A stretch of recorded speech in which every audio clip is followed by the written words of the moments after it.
It began with whispers in the corners of smoky bars, the kind of whispers that never belonged to one man but seemed to drift like smoke from table to table, taking on a shape of their own.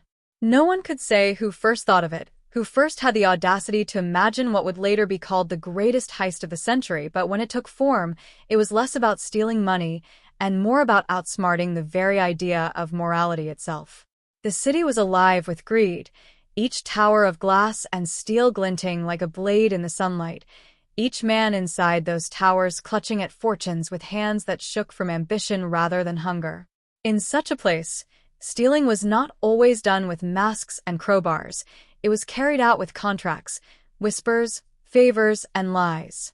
Yet the group that assembled in the shadows was not made up of ordinary thieves. They were men and women who had long since tired of playing by the invisible rules written by those who claimed to be guardians of ethics. They saw morality not as a boundary, but as a game board, and they were determined to play it better than anyone else. The leader was a man whose name never appeared in headlines, though his fingerprints were on 100 scandals buried so deep no investigator could dig them up. His talent was not violence, nor even charm, but an uncanny ability to see the flaws in systems. Where others saw walls, he saw cracks. Where others saw law, he saw loopholes. Around him gathered a former banker stripped of his license, a lawyer who had traded her career for silence after a scandal, a politician's aide who knew the value of secrets, and a hacker who lived more comfortably in the dark corners of the internet than under the light of day. Together, they plotted something no one dared imagine possible. The target was not a vault filled with gold, nor a museum holding priceless art. It was trust itself, the currency that bound people to their institutions, their leaders, their promises. The group knew that if trust could be bent, stolen, and reshaped, fortunes would follow. So they designed their heist around an illusion, a scheme so intricate that those who lost everything would never know who robbed them, or even if they had been robbed at all. It began with rumors, planted carefully in markets that thrived on speculation. A word here, a forged document there, and suddenly investors rushed to pull their money from one place and pour it into another. The hacker ensured the right information appeared at the right time, while the lawyer cloaked everything in the kind of legal precision that made it impossible to challenge. Meanwhile, the politician's aide whispered in ears that mattered, trading futures for favors. The banker, with his understanding of the fragile nerves of finance, pressed the right buttons to set off a storm. Over weeks, the city buzzed with uncertainty. Stocks crashed, fortunes evaporated, and in the chaos, the group siphoned wealth not with guns or threats but with keystrokes and contracts. Every move seemed legitimate, every paper stamped, every rule technically followed. By the time regulators and watchdogs even realized something had shifted, it was already too late.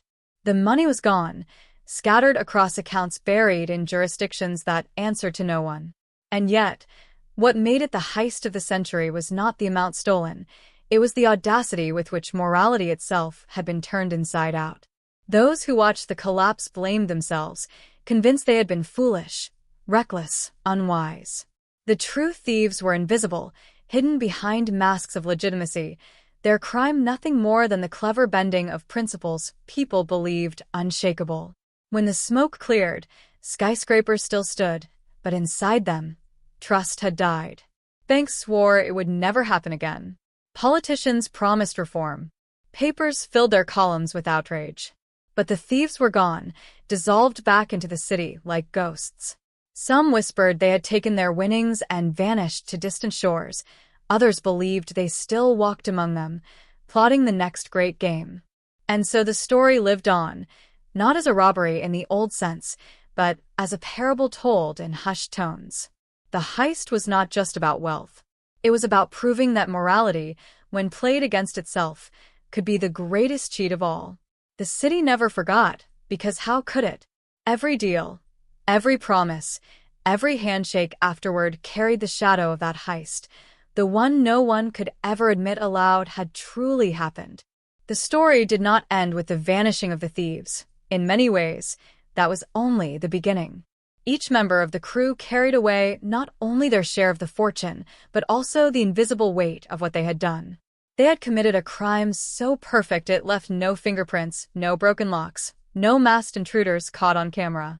Yet perfection has its price, and the cracks began to appear, not in the plan, but in the people themselves. The leader, the man with the gift of seeing flaws in every system, disappeared into a villa on the coast of a country that asked no questions. From the outside, he looked like a man who had everything: the ocean at his doorstep, art on his walls, and silence in his nights. But he could not stop seeing patterns. Even as he drank wine in the evening sun, he saw loopholes in the laws of the land, weaknesses in the markets he no longer needed to touch, flaws in the very foundations of the world. The curse of his talent was that it never rested, and so his paradise became another prison, gilded but inescapable. The banker was different. He had always longed to redeem himself, to return to the world that had cast him out. With his share of the fortune, he attempted to build a new empire, quiet and hidden under layers of shell companies. But money cannot cleanse reputation. No matter how carefully he moved, whispers followed him. The very circles he once commanded now eyed him with suspicion. He became a man with riches but no respect, a king without a court. The lawyer carried the crime most heavily. Her brilliance had always been her shield, her ability to turn the sharp edges of law into weapons. But at night, her mind replayed the document she had signed, the words she had twisted, the promises she had destroyed. She drank more than she should have, and her eyes lost their brightness. Wealth had bought her comfort, but not absolution, and she began to realize that morality, once betrayed, lingers like a ghost at the edge of every mirror. The politician's aide thrived in the shadows. He knew better than anyone how to wield secrets, and his share of the heist was not only measured in money, but in the favors he had pocketed. He rose higher, moving from the margins of power to the center, his hands always clean in the public eye.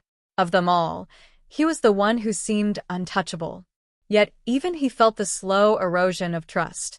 The same whispers that had built him could just as easily tear him down, and every smile he offered in public carried the taste of paranoia behind closed doors.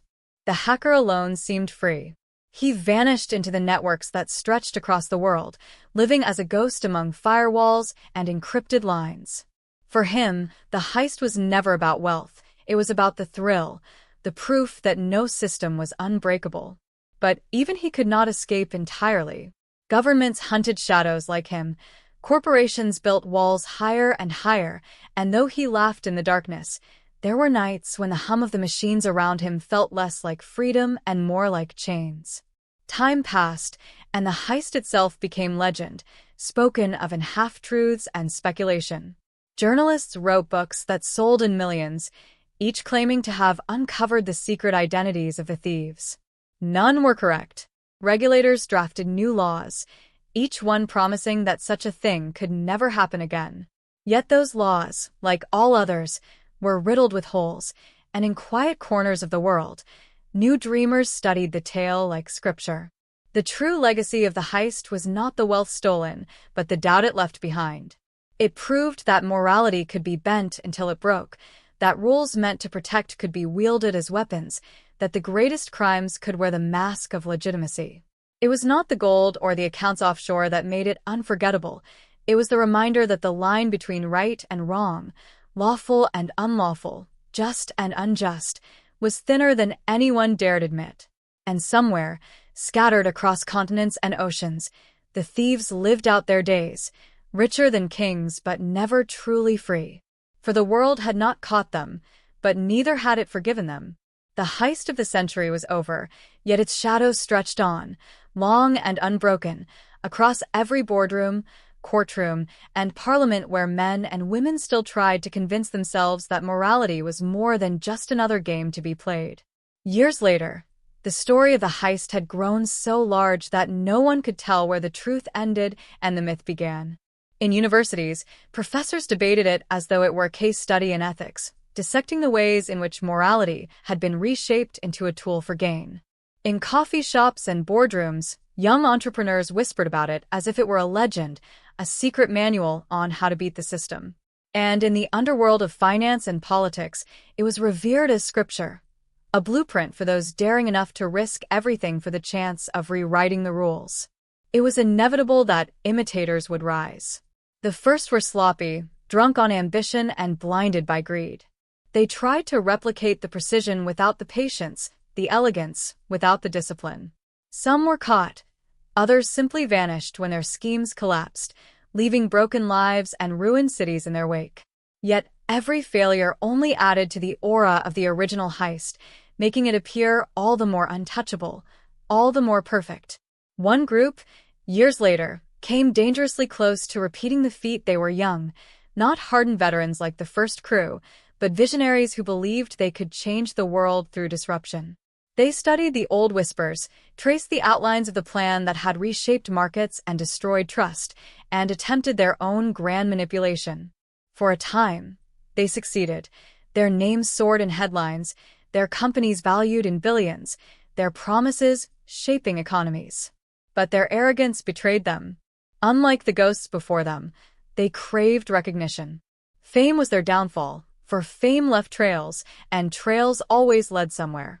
When they fell hard, and the world pointed to them as proof that legends could not be copied. But the truth was more unsettling. While the imitators burned, the original heist remained untouchable. The thieves, though scattered and silent, had set something in motion that could not be undone. It was not the money that mattered anymore. It was the seed of doubt planted deep in the soil of every institution. That seed grew in unexpected ways. Citizens questioned their governments more sharply. Investors second-guessed every too-perfect deal. Employees distrusted every smile from their bosses. The world had grown more cynical, harder, less willing to believe in the structures that once seemed eternal. And yet, hidden in the shadows, the first crew still lived. The leader, now older, walked along his coastal villa with slower steps, haunted not by guilt, but by the endless patterns he continued to see in the world around him. The banker, gray-haired and weary, still tried to buy his way into respectability, never realizing that respect could not be purchased. The lawyer had disappeared into quiet obscurity, rumored to live alone in a mountain town where no one asked her name. The aide had ascended into power, shaping policies and futures, his fortune indistinguishable from the system itself. And the hacker. Some whispered he had died. Others claimed he had become something more than a man, his consciousness lingering in the very networks that once obeyed him. None of them were caught. None of them confessed. Yet in their solitude, each understood a bitter truth. The heist had not freed them. It had chained them forever to the act, binding their lives to a story larger than themselves. They had become legends, yes, but legends are prisoners too, never allowed to escape the shadows of their own creation. And so the heist of the century lived on, not as a single event, not even as a crime, but as a turning point in the world's story. It was proof that morality was fragile, that systems could be bent until they broke, that even the most sacred of rules were only illusions waiting for the right hands to shatter them. Long after the money had been spent, long after the thieves had faded into history, the true prize remained, the knowledge that the greatest cheat ever pulled was not against banks or governments or people, but against morality itself.